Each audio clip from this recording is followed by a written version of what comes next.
Welcome to genius classes. आज के video में हम लोग चर्चा करेंगे बौद्ध धर्म के बारे में।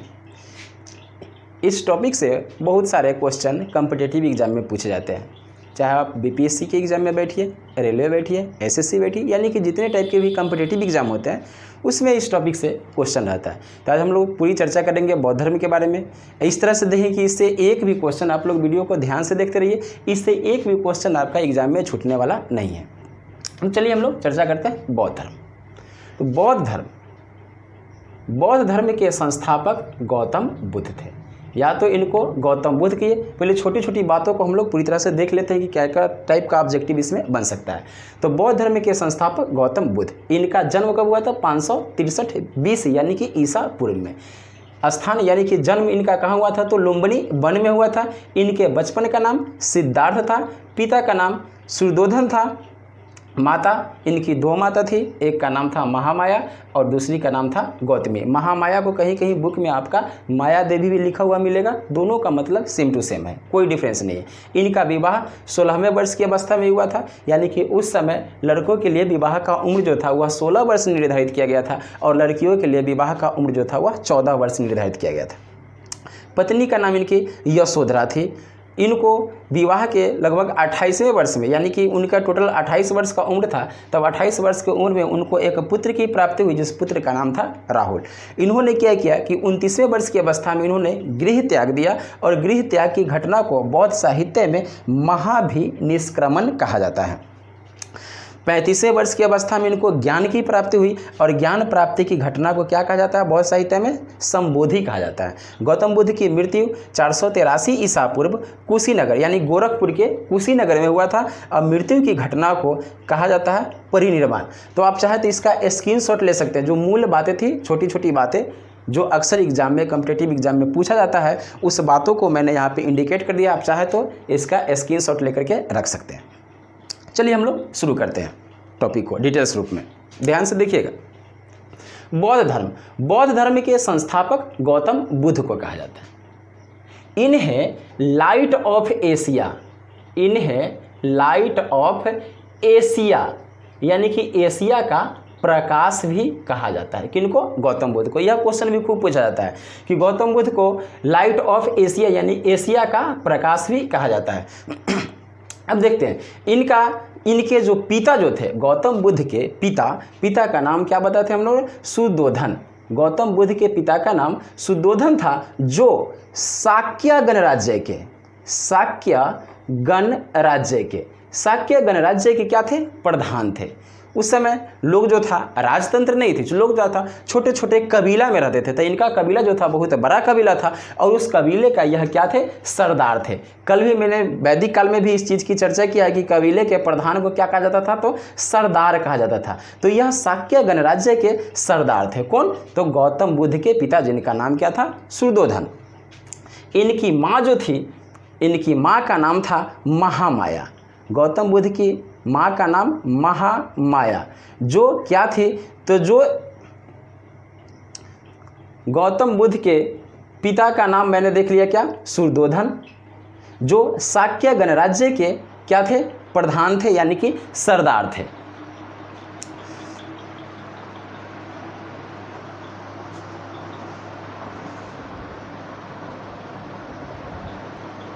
उनके पिता शाक्य गणराज्य के प्रधान थे, जबकि उनकी माँ जो थी, माँ का नाम क्या बताया मैंने? महामाया। और महामाया के बारे में बता चुके हैं, कहीं कहीं इसको माया देवी भी रहता है। तो यह जो थी, यह कोलीय वंश की थी, यानी कि दोनों का दोनों, एक यह शाक्य गणराज्य था, यह भी एक कबीला था, और एक कोलीय वंशज थी महामाया। यानी कि यहाँ पे भी देख लीजिए, क्या? दोनों जाति का था। सुयोधन जो था इक्ष्वाकु वंश, जिसके बारे में हम लोग रामायण में भी चर्चा की है। राम वगैरह भी जो थे वह इक्ष्वाकु वंश के शासक थे। तो वह इक्ष्वाकु वंश के भी वंशज थे। कौन? सुयोधन, जो शाक्य गणराज्य के क्या थे? प्रधान थे, सरदार थे। और उनकी जो पत्नी थी, किनकी पत्नी? सुयोधन की पत्नी, यानी गौतम बुद्ध की माँ, जो महामाया, वह कोलीय वंश की थी। कोलीय वंश को वर्तमान में अभी हम लोग कोइरी वंश के नाम से जानते हैं। कोलीय वंश को हम लोग किसके नाम से जानते हैं? कोइरी वंश के नाम से जानते हैं अभी के दौर में।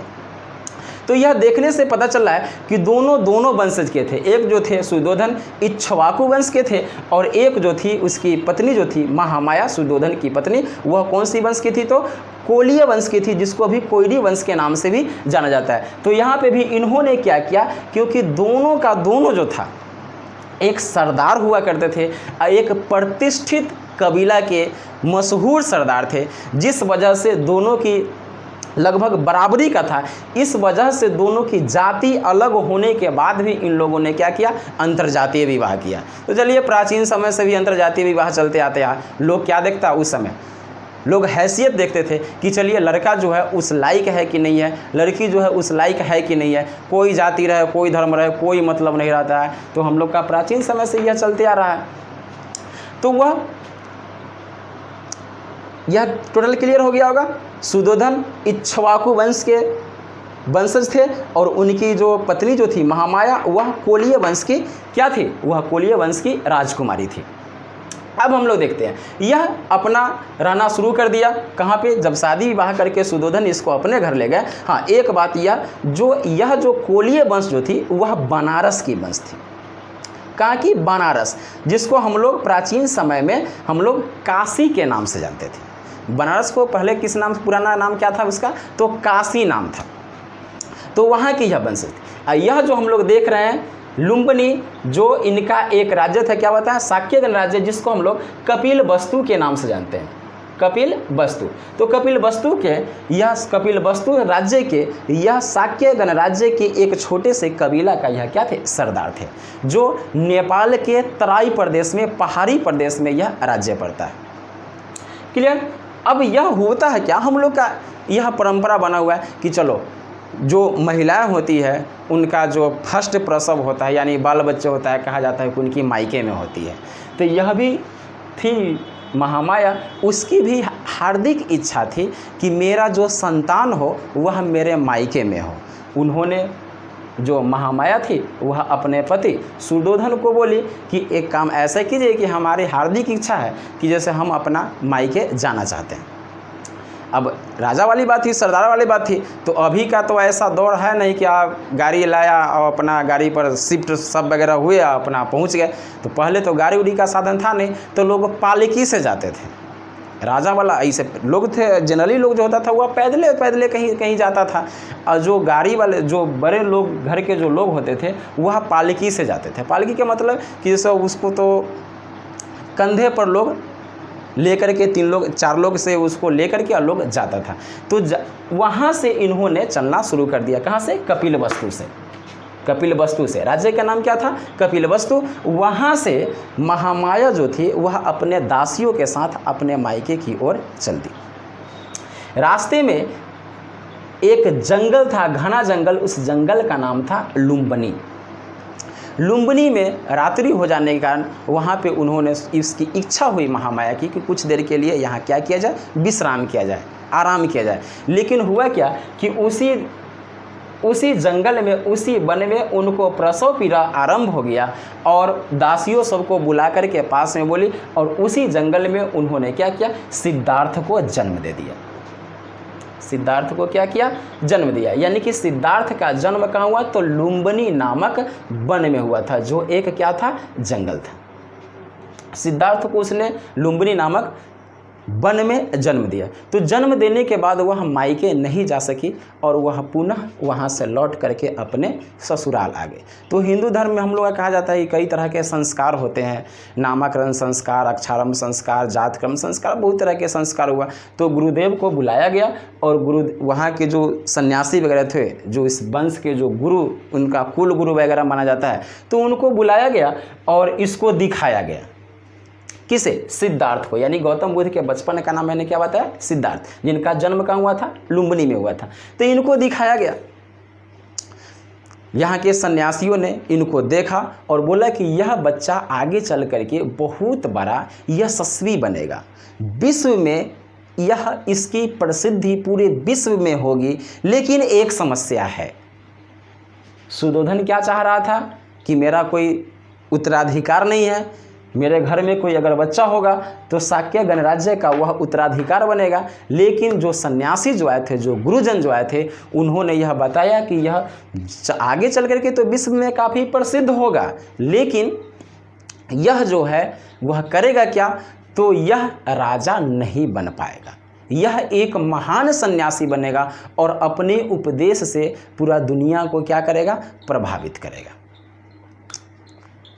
लेकिन यह तो नामकरण के समय, और उसी समय सन्यासियों ने, गुरुजनों ने इनका नाम क्या रख दिया, सिद्धार्थ रखा। नामकरण गौतम बुद्ध के बचपन का नाम क्या रख दिया गया, सिद्धार्थ रख दिया गया। अब देखिए हुआ क्या कि जन्म के ठीक 7वें दिन में, जन्म के ठीक 7वें दिन में गौतम बुद्ध की जो माँ थी, माँ का नाम मैंने क्या बताया, तो गौतम बुद्ध की जो माँ थी महामाया, जिसको कहीं कहीं बुक में मिलेगा लिखा हुआ माया देवी, उसकी मृत्यु हो गई। छोटा सा बच्चा था सिद्धार्थ, और जन्म के 7वें दिन में उसकी क्या हो गई, मृत्यु हो गई। स्वाभाविक बात है कि जब माँ बच्चा बिल्कुल छोटा हो, 6-7 दिन में उसकी माँ की देहांत हो जाती है, तो फिर छोटे से बच्चे का पालन पोषण करना काफ़ी मुश्किल हो जाता है। तब सुयोधन ने किया क्या कि इसी महामाया की बहन जिसका नाम क्या था, गौतमी से उसने, सुयोधन ने क्या कर लिया, विवाह कर लिया, जो गौतम बुद्ध की क्या हो गई, मौसी थी। मौसी से उसने क्या किया, विवाह किया।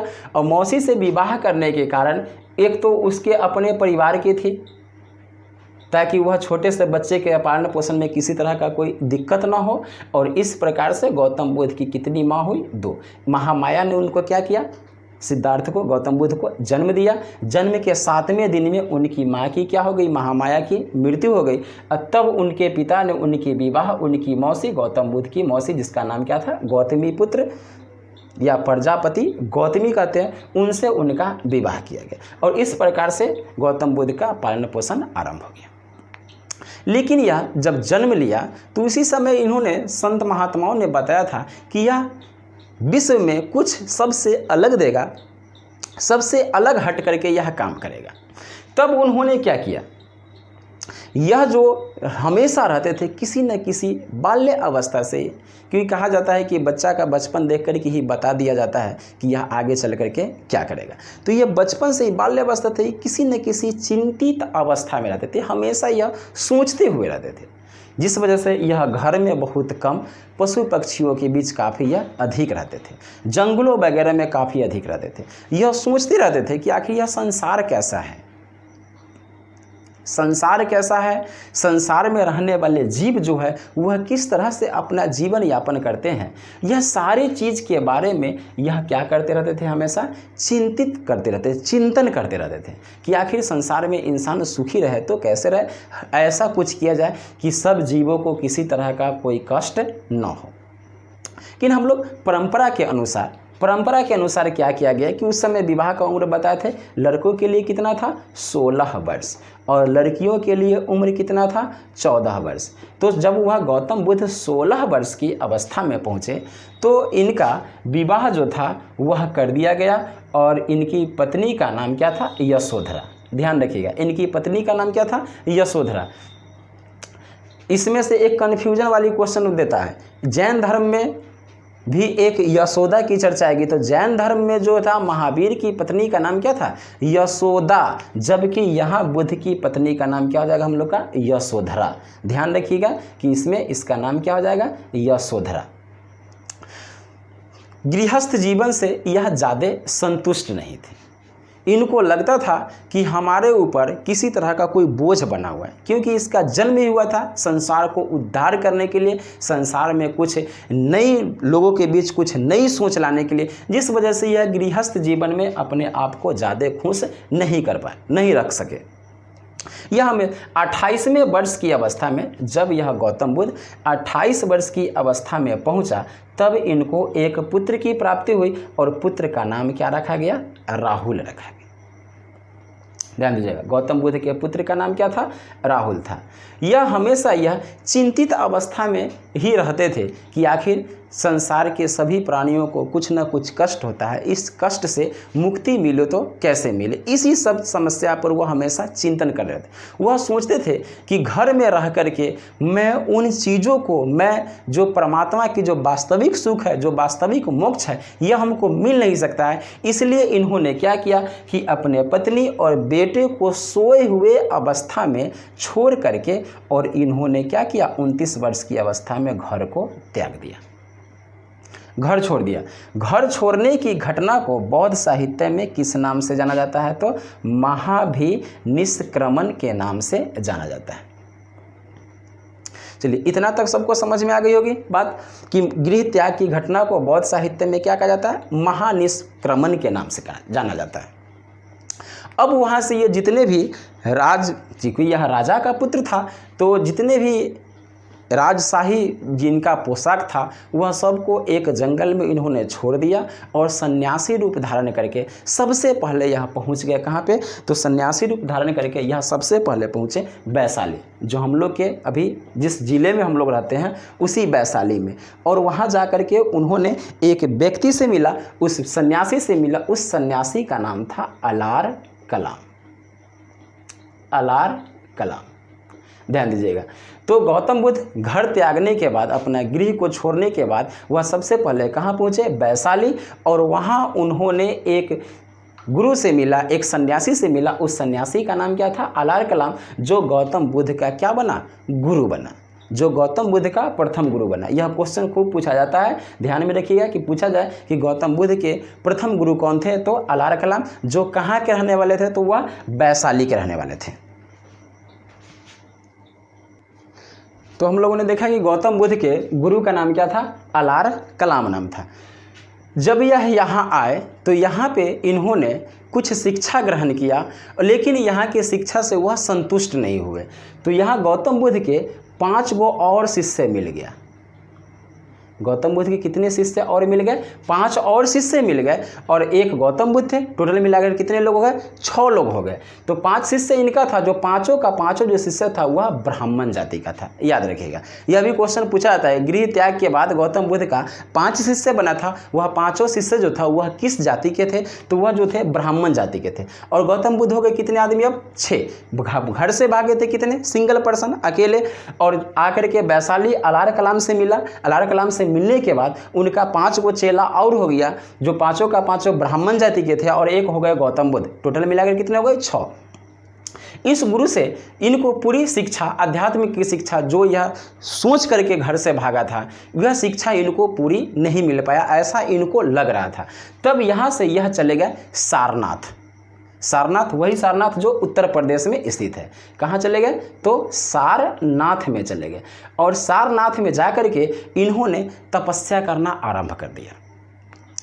इनका जो पांचों जो शिष्य था वह दिन भर गांव से इधर उधर से कुछ न कुछ मांग करके लाता था, जंगलों से लकड़ियों को तोड़ता था और बुद्ध के लिए खाना बनाता था। पांचों अपना मिल करके, 6 अपना मिल करके मिल बांट के खाना पीना खाते, दिन भर जो था वह तपस्या में लगे रहते थे। तो उसी बीच सुजाता नाम की एक लड़की जो थी उसी रास्ते से गीत गाते हुए जा रही थी कि बीना की तार को इतना न जोर से टाइट कर दो कि वह टूट जाए, और बीना के तार को इतना न ढीला कर दो कि उसमें से आवाज़ ही नहीं निकले। यह बातें गौतम बुद्ध के, यानी जो सिद्धार्थ थे, गौतम बुद्ध के बचपन का नाम क्या बताया, सिद्धार्थ बताया। तो सिद्धार्थ के कानों तक यह आवाज़ पहुँची। तब उनके दिमाग में यह बात आया कि हम लोगों को न ज़्यादा कठोर किसी काम को करना चाहिए, न उस काम को जब सबसे सरल समझना चाहिए। हमको मध्यम मार्ग अपनाना चाहिए, यानी बीच का रास्ता अपनाना चाहिए, न ज़्यादा कठोर न ज़्यादा मुलायम, यानी बीच का रास्ता। और उनके बाद दिमागों में यह बात आई और वह वहाँ से चले आए। कहाँ, तो बोध गया, बिहार। बोध गया बिहार में आ गए। और बिहार में आकर के उन्होंने क्या किया कि बोध गया में फाल्गु नदी, कौन सी नदी, फाल्गु नदी, इसको हम लोग निरंजना नदी के नाम से भी जानते हैं। या तो आप इसको फाल्गु नदी कहिए या इसको निरंजना नदी कहिए। तो निरंजना नदी के किनारे पीपल वृक्ष के नीचे तपस्या करना बुद्ध ने क्या किया, आरंभ कर दिया। तपस्या करना गौतम बुद्ध ने क्या कर दिया, सिद्धार्थ ने आरंभ कर दिया। और 35 वर्ष की अवस्था में उसी पीपल वृक्ष के नीचे इनको ज्ञान की प्राप्ति हुई। अब यहाँ पे एक समझने वाली बात यहाँ पे ये है, सबको ज्ञान नहीं मिल रहा था। घर छोड़ा इन्होंने कब, 29 वर्ष की अवस्था में। ज्ञान की प्राप्ति कब हुई, 35वें वर्ष में। यानी कि 35 में से 29 घटाइएगा तो कितना बचेगा, 6 वर्ष। यानी कि कहने का मतलब यह पूछा जाता है कि गौतम बुद्ध ज्ञान की प्राप्ति के लिए कितने वर्षों तक भटकते रहे। याद रखिए कितना वर्ष, 6 वर्ष। यह भी क्वेश्चन खूब पूछा जाता है। यानी गौतम बुद्ध ज्ञान की प्राप्ति के लिए कितने वर्षों तक भटकते रहे, तो 6 वर्ष तक। 6 वर्ष यानी कि 35वें वर्ष में इनको ज्ञान की क्या हुई, प्राप्ति हुई। और ज्ञान प्राप्ति की घटना को बौद्ध साहित्य में क्या कहा जाता है, तो ज्ञान प्राप्ति की घटना को बौद्ध साहित्य में संबोधि कहा जाता है। ध्यान रखिएगा, घर छोड़ने की घटना को क्या बताएं, महाभिनिष्क्रमण, और ज्ञान प्राप्ति की घटना को क्या बोले, संबोधि बोले। जब उनको ज्ञान की प्राप्ति हुई, जब वह समझ गए कि इस संसार में दुखों से कैसे बचा जा सकता है, तब वह उन्होंने निश्चय किया कि जहाँ से उनको ज्ञान प्राप्ति का रास्ता निकला था, कौन सी रास्ता निकला था, वही सुजाता नाम की जो लड़की थी, जो उसको बताई थी अपने गीत के माध्यम से कि मध्यम मार्गी बनना चाहिए। यानी कि बीने के तार को इतना न टाइट कर दो कि वह टूट जाए, इतना न ढीला कर दो कि उसमें से आवाज़ ही नहीं निकले। तो फिर वह वहाँ से अपने शिष्यों के साथ पहुँचे कहाँ, तो उसी सारनाथ में पहुँचे, उत्तर प्रदेश, उसी सारनाथ में। और सारनाथ में पहुंचने के बाद उन्होंने क्या किया, जीवन का पहला उपदेश दिया। तो यह भी क्वेश्चन खूब पूछा जाता है कि बुद्ध ने जीवन का पहला उपदेश कहाँ दिया था, तो याद रखिएगा सारनाथ में, जो किस जगह पे है, यूपी यानी उत्तर प्रदेश में। और बौद्ध साहित्य में यानी बौद्ध धर्म में जहाँ भी भाषा की चर्चा है तो सोचना कुछ नहीं है, जैसे ही भाषा की चर्चा है तो वहाँ पे मात्र एक ही भाषा होगी। वह कौन सी भाषा होगी, पाली भाषा। याद रखिएगा पूरा का पूरा बौद्ध साहित्य, पूरा का पूरा बौद्ध ज्ञान, पूरा का पूरा बुद्ध का उपदेश सब किस भाषा में थी, पाली भाषा में। तो एक यहाँ से क्लियर हो गया कि गौतम बुद्ध ने जीवन का पहला उपदेश कहाँ दिया था, सारनाथ में, जो कहाँ है, उत्तर प्रदेश में, यूपी में है। और किस भाषा में दिया था, तो पाली भाषा में दिया था। तो बुद्ध ने जो पहला उपदेश दिया था, उस उपदेश को हम लोग कहते हैं धर्म चक्र। धर्म चक्र, ध्यान रखिएगा। बुद्ध ने जो पहला उपदेश दिया था उसको किस नाम से जाना जाता है, तो उसको धर्म चक्र प्रवर्तन के नाम से जाना जाता है। अगर यह पूछ दिया जाए कि बौद्ध साहित्य में धर्म चक्र प्रवर्तन का मतलब क्या होता है, तो बुद्ध द्वारा दिया गया पहला उपदेश को हम लोग क्या कहते हैं, धर्म चक्र प्रवर्तन। इतना तक क्लियर है। चलिए हम लोग बढ़ते हैं थोड़ा सा आगे। बुद्ध ने फिर क्या किया कि इसके बारे में, बुद्ध के बारे में कहा जाता है कि जीवन का उन्होंने सबसे अधिक बार जो उपदेश था वह उन्होंने दिया श्रावस्ती में। कहाँ पे दिया, श्रावस्ती। यह भी जो है वह उत्तर प्रदेश में ही है, यूपी में ही है श्रावस्ती। ध्यान रखिए सबसे प्रथम उपदेश सारनाथ कहाँ है, यूपी में है। और गौतम बुद्ध ने जीवन का सबसे अधिक बार उपदेश कहाँ दिया, तो वह श्रावस्ती में दिया। यह भी कहाँ है, उत्तर प्रदेश में है। फिर बुद्ध जो थे वह घूम घूम करके लोगों को बौद्ध धर्म की शिक्षाओं को देने लगे। इनका शिष्य, इनका सबसे प्रिय जो शिष्य था तो इनका 5 शिष्य, लेकिन उसमें सबसे जो प्रिय जो शिष्य था उस शिष्य का नाम था आनंद।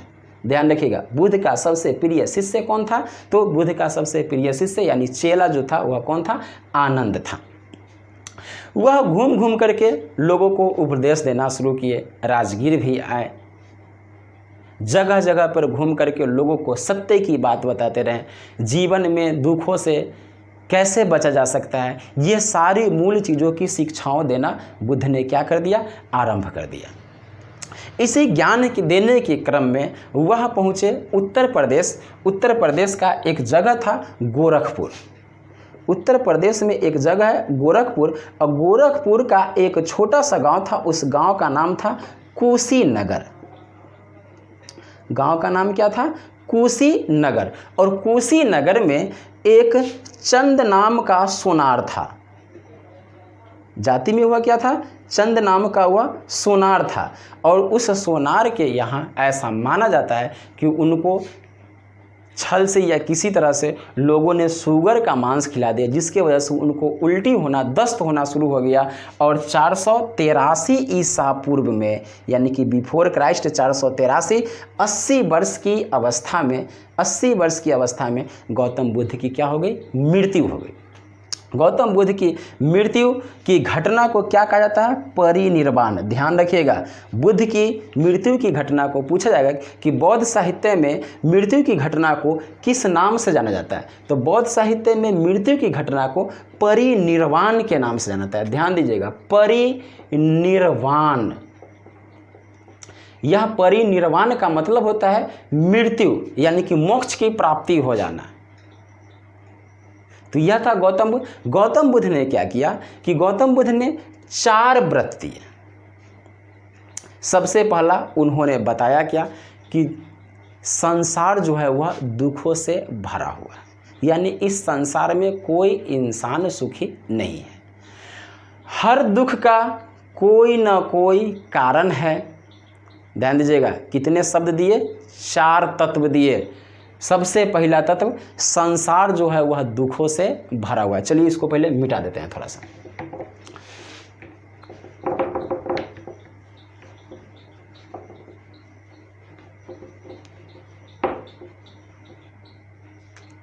सबसे पहले क्या बताया इन्होंने? संसार दुखों से भरा है, दुखों से भरा है। हर दुख का कोई ना कोई कारण है, यानी कि दुख का कोई ना कोई क्या है? कारण है। उसके बाद बताया कि दुख की कारण क्या है? तो दुख की कारण व्यक्ति की इच्छा है, और इच्छा पर कंट्रोल किया जा सकता है, यानी काबू किया जा सकता है। तो यह जो 4 चीज़ों को जो अपना लेगा उसको मोक्ष की प्राप्ति हो जाएगी। ऐसा उन्होंने बौद्ध धर्म में कहा। क्या कहा? यह भी बिल्कुल बात सही है कि संसार का जितने भी लोग हैं, जितने भी जीव हैं, उस कहीं ना कहीं किसी न किसी रूप में वह दुखी हैं, और उस दुख का कोई ना कोई कारण है। तो उन्होंने कारण क्या बताया दुख के कारण? तो दुख का कारण उन्होंने क्या बताया? इच्छा बताया, और इच्छा पर काबू किया जा सकता है, इच्छा पर कंट्रोल किया जा सकता है। अब देखिए, आदमी को दुख कब होता है? आदमी को दुख कब होगा? जब वह सोच ले कि काश मेरे पास गाड़ी होता, बहुत बड़ा गाड़ी होता। अब सपोज मान लीजिए कि उसके पास गाड़ी नहीं होगा, तो क्या होगा? वह इंसान दुखी होगा। स्वाभाविक बात है। किसी के पास अगर सोचता हो क्या मुझे मुंबई में घर हो, कि कोई सोच ले कि मेरा चंद्रमा पर घर हो जाए, कोई सोच ले कि मेरा मंगल ग्रह पर घर हो जाए, तो ये सब उसकी क्या है? इच्छा है। और जब वह इच्छा उसकी पूरा नहीं होगा तब उसे क्या होगा? दुख होगा। तब उन्होंने बताया क्या कि ऐसा इंसान को दुख से बचने के लिए बस सिंपल तरीका है कि वह इच्छा को काबू कर ले, इच्छा रखे ही ना। इच्छा नहीं रखेगा, उसको इच्छा की कभी उसकी इच्छा अधूरी नहीं रहेगी, और जब उसकी इच्छा अधूरी नहीं रहेगी तो उसे किसी बात का कोई दुख नहीं होगा। तो अगले वीडियो में हम लोग देखेंगे क्या कि इन्होंने धर्म चक्र परिवर्तन के लिए कौन कौन से तत्व दिए, बौद्ध संगीति यानी बौद्ध सभा के बारे में, यानी कि इसका एक वीडियो और होगा। मिलते हैं हम लोग नेक्स्ट वीडियो में।